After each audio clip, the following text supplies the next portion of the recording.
On se souvient que durant 3 années, si on inclut la démarche synodale pour de nouveaux modes de gouvernance dans l'Église, l'ensemble du diocèse s'était mobilisé à la demande de Jean-Marc Echen, évêque du diocèse de Grenoble-Vienne, pour un temps d'écoute.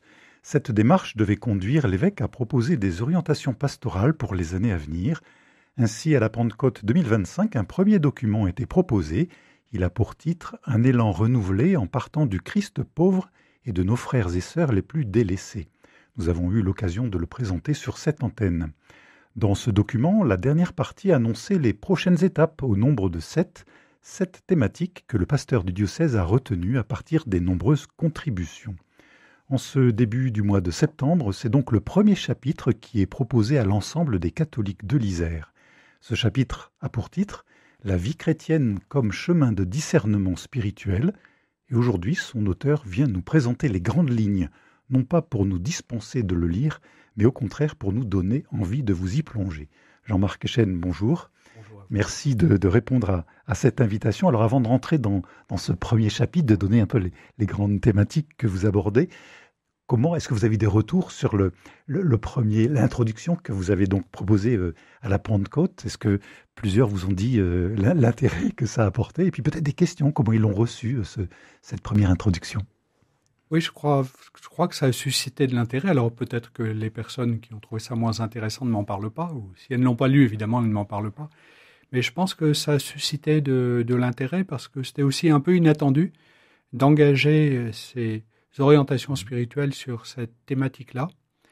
Donc vraiment, il y a eu des retours intéressants et positifs qui permettent de réfléchir aussi à la manière d'aller plus loin parce que le défi, comme toujours, une fois qu'on a dit cela, c'est-à-dire accorder une place au Christ et au Christ pauvre dans la vie de nos communautés, dans toutes leurs dimensions, concrètement, comment allons-nous faire? Et là, ça renvoie évidemment à discernement spirituel et communautaire, que ce soit dans les paroisses, dans les petites fraternités, même dans les conseils épiscopaux. Pour se dire, on se disait au conseil épiscopal, lors de notre session de rentrée, on a pris 3 jours, comme chaque année, pour vraiment essayer de lancer cette année, y compris dans la fraternité, dans l'échange, se disait, mais même au conseil épiscopal, la place d'une personne, 2 personnes fragiles, fragilité sociale, fragilité psychologique, comment fait-on? Pas forcément en accordant une place stable à quelqu'un qui tiendrait la place du pauvre, qui serait une sorte de faire-valoir, mais comment vraiment on prend le temps d'écouter les plus fragiles qui sont comme des quasi-sacrements de la présence du Christ. Et est-ce que dans la réception, il y a des attentes qui ont été exprimées par rapport à la suite? Parce que là, vous listiez les 7 thématiques à venir, et ça répondait véritablement à ce que les gens attendent? Oui, je crois. On a eu des retours de cette nature-là aussi, parce que souvent, quand on les présentait, on listait aussi la suite des thèmes. Et les gens se disaient, ah, c'est intéressant, on va pouvoir approfondir ces questions-là. Enfin, en tout cas, les approfondir ensemble, mais sur la base des quelques mots que nous donnera l'évêque. Donc oui, je crois qu'il y a de vraies attentes. Alors, en fonction de chacun, évidemment, les attentes seront plutôt sur un chapitre ou sur un autre. Récemment, j'ai rencontré les gens qui, pour notre diocèse, portent la dynamique des petites fraternités de proximité. Alors eux, ils attendent spécialement le prochain. Le prochain. Puis d'autres sont plus intéressés, y compris à cause du contexte politico-social qui est le nôtre, sur l'engagement des chrétiens en politique. Donc ça sera le dernier volet. Donc chacun, en fonction de ses points d'attention, évidemment, attend tel ou tel élément. Alors théoriquement, il y a un chapitre sur lequel il y aura peut-être un peu plus d'unanimité, parce que le chapitre que vous proposez cette fois-ci, le numéro 1, a pour titre « La vie chrétienne comme chemin de discernement spirituel ». Vous insistez donc sur l'importance du discernement spirituel. Pourquoi en faites-vous, alors c'est le premier chapitre, pourquoi en faites-vous, finalement, vous le dites, le défi le plus urgent pour l'Église d'aujourd'hui? Je crois que c'est le plus urgent parce que on a trop longtemps et trop souvent, peut-être, enfermé la vie religieuse, d'une manière générale, pas seulement chez les catholiques, mais dans bien d'autres confessions, chrétiennes ou non chrétiennes, dans des pratiques ou dans des savoirs. Mais en faisant cela, ou ce faisant, on se trompe de cible parce que ces pratiques ou ces savoirs, s'ils ne sont pas enracinés dans une relation avec Dieu, en réalité dans une relation d'amitié ou d'amour, sont un peu comme des coquilles creuses. Assez souvent, encore récemment dans l'Évangile, le Christ lui-même est interpellé par les scribes et les pharisiens qui lui disent « Pourquoi tes disciples ne jeûnent-ils pas ?» Donc on est vraiment sur la question de la loi, des pratiques. En d'autres lieux, les disciples disent au Seigneur « Apprends-nous à prier, à faire des prières. » Et à chaque fois, le Seigneur renvoie, quand les pharisiens et les scribes lui disent « Pourquoi tes disciples ne jeûnent-ils pas ?» Il renvoie vers la thématique des noces. Comment les inviter à la noce pourraient-ils jeûner quand l'époux est encore avec eux? Ça veut dire qu'il renvoie vers l'idée que la vie chrétienne, c'est d'abord une question d'amour, de relations interpersonnelles. Quand il est interrogé sur la prière, « Apprends-nous à prier », il dit « Quand vous priez, dites « Notre Père ». Ça veut dire « Établissez-vous avec Dieu dans une relation de fils à père, donc dans une relation d'amour. » Donc le Christ renvoie toujours vers cela, et c'est pas pour rien que le premier acte de son ministère public, c'est au cours d'un mariage, au cours d'une fête de noces à Cana. Donc vraiment la question fondamentale, c'est la question de la relation intime et personnelle de chacun et chacune d'entre nous à Dieu en Jésus-Christ sous le souffle de l'Esprit. Alors quand je dis chacun et chacune d'entre nous, mais y compris de manière communautaire, la vraie question, la question en tout cas, les autres sont vraies aussi et véritables, mais le socle, c'est vraiment la vie spirituelle. Alors la vie spirituelle, on comprend bien, vous dites l'intimité que chacun est appelé à construire avec le Christ, c'est vraiment une relation de proximité, d'amour, vous le dites, mais là vous insistez sur la question du discernement spirituel. Habituellement, on a l'habitude de penser le discernement, mais quand je dois discerner, c'est quand j'ai un choix à faire. Alors, pas forcément entre le bien et le mal, ça c'est caricatural. Mais en quoi, justement, cette question du discernement spirituel est au cœur du défi d'aujourd'hui? La vie spirituelle, on comprend bien, mais là, vous insistez sur le fait qu'il faut discerner. Oui, c'est peut-être aussi, je suis peut-être un peu contaminé par la démarche synodale, au cours de laquelle dès le début et très tôt, on a été engagé, y compris par le pape François, qui a voulu nous mettre en retraite, en disant c'est pas d'abord un espace de réflexion commune pour poser quelques grands choix pour la vie de l'Église dans les années à venir, c'est d'abord une mise ensemble à l'écoute de l'Esprit. Donc un discernement spirituel au sens où discerner ce que l'Esprit veut de nous pour ce temps de l'Église, y compris ce que l'Église veut de nous parfois pour un bassin géographique donné, dans une tradition culturelle donnée, qui n'est peut-être pas la même chose que ce que l'Esprit nous souffle pour un autre bassin culturel. Donc discerner dans tout ce qui nous habite, tout ce qui nous passe par l'Esprit, par le cœur, qu'est-ce qui vient ou qui viendrait de Dieu, et qu'est-ce qui vient de l'esprit du monde, ou de l'esprit du malin, ou d'un ego surdimensionné. On fait allusion à cette expression dans ce texte. Et ça, c'est vraiment un travail pas seulement dans des étapes majeures de notre vie où on a un choix important à poser, mais au quotidien.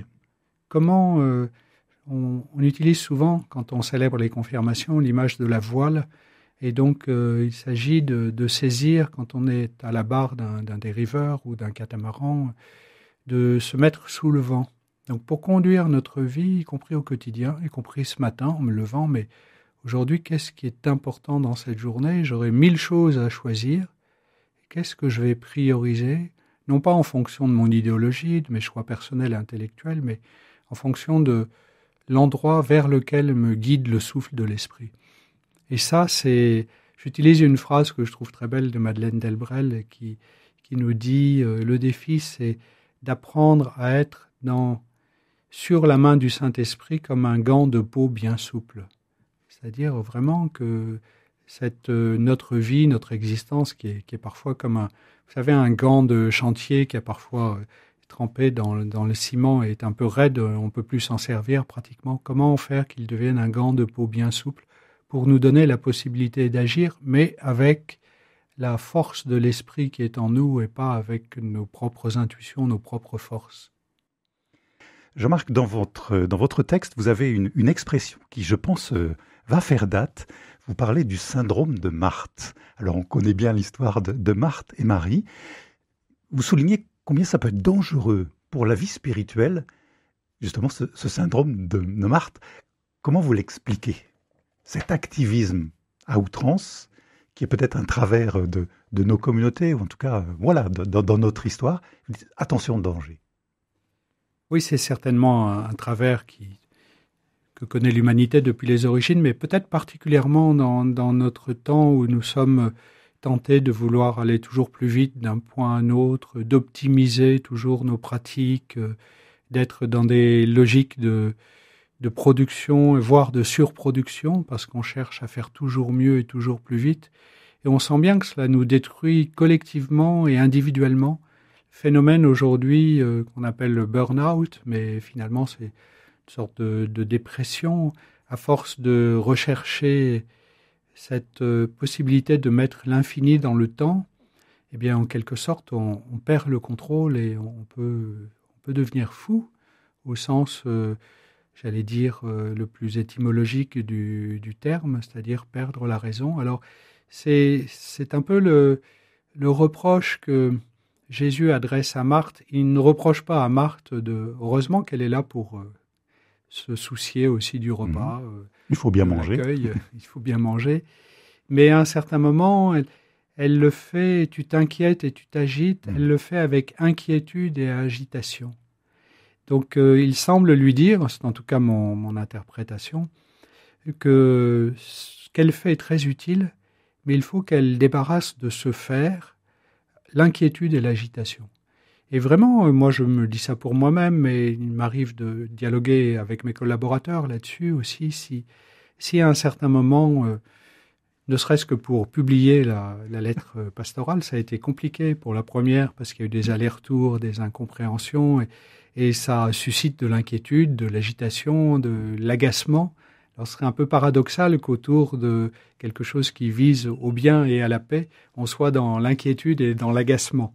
Donc c'est vraiment, je crois, c'est ça le syndrome de Marthe, selon moi, c'est vouloir trop en faire, trop vite, en s'inquiétant et en s'agitant. Une seule chose est nécessaire, être ancré dans le Christ. Ensuite, même si on en fait moins, ce sera bien plus efficace que si on en fait plus, mais sans être lié à lui. Par contre, pour revenir sur cette lettre, vous invitez à en faire beaucoup plus dans le domaine de la formation à l'accompagnement spirituel. Vous dites qu'il y a des défis là pour demain. On a bien compris la place du discernement et de la vie chrétienne dans le parcours de chacun, avant toute action démesurée et toute agitation. Et vous dites, il faut vraiment former des accompagnateurs. Selon vous, quelles seraient les caractéristiques? À quoi ressemblerait une école du discernement dans le diocèse qui formerait donc des accompagnateurs? Parce que là, la demande est très claire. Idéalement, il serait souhaitable que, par exemple, chacun des néophytes, de ces 400 personnes qu'on a baptisées autour de la période pascale, puisse trouver un accompagnateur ou une accompagnatrice spirituelle, parce que ce n'est pas une mission, un charisme qui est réservé aux hommes et pas aux ministres ordonnés, non pas réservé non plus aux ministres ordonnés. Et aujourd'hui, en réalité, il y a une assez grande pénurie. Il y a des lieux, je pense à la paroisse étudiante, à Saint-Jean, où depuis déjà pas mal d'années, on a creusé ce sillon-là en disant ces jeunes qui sont un peu perdus, ne serait-ce que pour s'orienter dans la vie, il faut qu'ils soient accompagnés individuellement. Donc je reprendrai bien sur ce registre-là la phrase du Christ, « La moisson est abondante, mais les ouvriers sont peu nombreux ». Souvent on applique cette phrase-là, et pour une part légitimement, à la question des besoins de prêtres, de ministres ordonnés, mais volontiers je l'appliquerai au besoin, à l'immense besoin d'accompagnateurs spirituels qui est le nôtre et qui nous invite à former beaucoup plus d'hommes, de femmes, de laïcs, parfois de jeunes. Moi j'ai souvenir de cela et ça m'a sans doute marqué dans mon parcours vocationnel. Je me considérais même comme jeune chef de patrouille dans une troupe scout, en quelque sorte comme accompagnateur spirituel des plus jeunes qui m'étaient confiés. Alors, je n'étais pas forcément formé pour ça, mais intérieurement, je m'en sentais un peu responsable. Je me disais, mais leur vie chrétienne, leur relation à Dieu, c'est aussi un peu de l'ordre de ma responsabilité qui suis le grand frère. Donc vraiment, il y a de grands besoins en la matière. On est un diocèse dans lequel on a déployé des outils, des moyens, mais il faudrait les déployer vraiment encore. Les multiplier. Voilà. Après, cette question-là est aussi une question sensible. On se souvient, l'accompagnement spirituel peut être risqué si c'est mal fait. où il y a toutes les dérives d'emprise ou autres. Donc le défi est d'autant plus fort qu'il faut éviter toutes ces dérives-là et bâtir vraiment des gens droits. J'y fais allusion dans ce document, et effectivement, ça peut devenir, si on n'est pas vigilant, s'il n'y a pas d'espace de relecture, s'il n'y a pas d'espace de supervision, c'est vraiment un lieu, dans la mesure où on est dans une relation individuelle, qui est parfois connaît une certaine inégalité, parce qu'il y a quelqu'un qui est l'accompagnateur spirituel et une autre personne qui est accompagnée. Donc il peut y avoir une situation d'emprise, de prise de pouvoir, et ensuite voire de manipulation qui peut être assez grave. D'ailleurs, j'ai été alerté assez tôt, c'est aussi pour ça que j'ai fait cette référence. J'avais rencontré une jeune femme qui me disait on est dans une période où on lutte contre les abus spirituels, les abus d'autorité, les abus de pouvoir, et on fait effectivement et justement allusion aux prêtres qui souvent ont porté ces responsabilités, qui les ont conduits à exercer un certain nombre d'abus. Mais aujourd'hui, on forme des laïcs et on invite des laïcs, des hommes et des femmes, des baptisés, à se former à l'accompagnement spirituel. Eux aussi peuvent abuser de cela comme un pouvoir. Et la personne en question me disait, mais moi, en quelque sorte, j'ai été aussi victime d'abus de la part de quelqu'un qui avait ce statut d'accompagnateur spirituel. Déjà, parler d'accompagnateur, je trouve que c'est mieux que de parler de directeur spirituel. Directeur spirituel, sous-entendu, c'est lui qui décide et moi, j'exécute. Mais là, j'aime bien la phrase, j'ai eu comme formateur un jésuite en Italie, le père Costa, qui est décédé maintenant, qui disait « L'accompagnement spirituel, c'est l'aide qu'un homme apporte à un autre homme pour l'aider à devenir lui-même dans la foi. Non pas celui qu'on souhaiterait qu'il soit, mais celui qu'il doit être, lui, en fonction de ce qu'il est. » Et donc ça, c'est vraiment une logique d'accompagnement. Et il faut toute une délicatesse dans la formation. Et il y a sans doute... On parle beaucoup aujourd'hui de la place des femmes dans l'Église. Je pense que j'ai souvent constaté qu'il y avait une délicatesse dans l'accompagnement spirituel, qui était comme un charisme plus répandu dans le monde féminin, sans trop genrer les choses, que dans le monde masculin. Alors on connaît l'engagement déjà des communautés. Vous avez cité les jésuites et la spiritualité ignatienne qui met au cœur à la fois le discernement et la dimension justement de l'accompagnement spirituel. Est-ce que la lettre que vous proposez là est une invitation aussi très concrète? Est-ce que vous allez faire des appels à telle ou telle communauté, à tel ou tel groupe pour mettre l'accent encore davantage sur cette formation à l'accompagnement? Est-ce que vous allez lancer des appels encore plus précis? Oui, effectivement, y compris à des communautés chrétiennes locales, à des paroisses, pour vivre peut-être une retraite dans la vie ou dans la ville, comme on dit. Et là, on est obligé de solliciter des ressources locales, y compris en termes d'accompagnement, mais aussi un appel aux gens qui vraiment portent ce souci-là dans la vie du diocèse. Alors, on fait allusion au centre Saint-Hugues ou au chemin ignatien pour que vraiment ils soient accueillis dans les communautés chrétiennes et que se déploient leur savoir-faire et leurs compétences plus largement dans la vie du diocèse. Merci Jean-Marc Echen. Alors il faut lire parce on n'a pas tout abordé, toute la question. Puis à la fin, vous revenez aussi sur l'importance de la place des pauvres aussi dans cette dimension spirituelle qui peuvent être nos maîtres spirituels. Mais il faut vraiment lire le texte. Pour terminer, on attend le deuxième chapitre. Est-ce qu'on a une idée à peu près du moment où vous allez le proposer à la lecture? Oui, il serait question, le rythme qu'on s'est donné pour que tout cela s'étale sur une année, c'est de se fixer sur des rythmes qui marquent beaucoup notre société aujourd'hui, le rythme des vacances scolaires. Donc l'idée, c'est qu'il y ait une lettre à peu près toutes les 6 semaines, puisque les vacances scolaires sont à peu près toutes les 6 semaines. Alors, on aura parfois un peu de retard ou peut-être un peu d'avance, on peut rêver aussi du meilleur, mais c'est à peu près ça qu'on indique comme repère. Eh bien, on se donne rendez-vous pour ce deuxième chapitre qui a pour titre « Sur de petits lieux de vie chrétienne fraternelle au plus proche de vous ». Un grand merci. Merci à vous.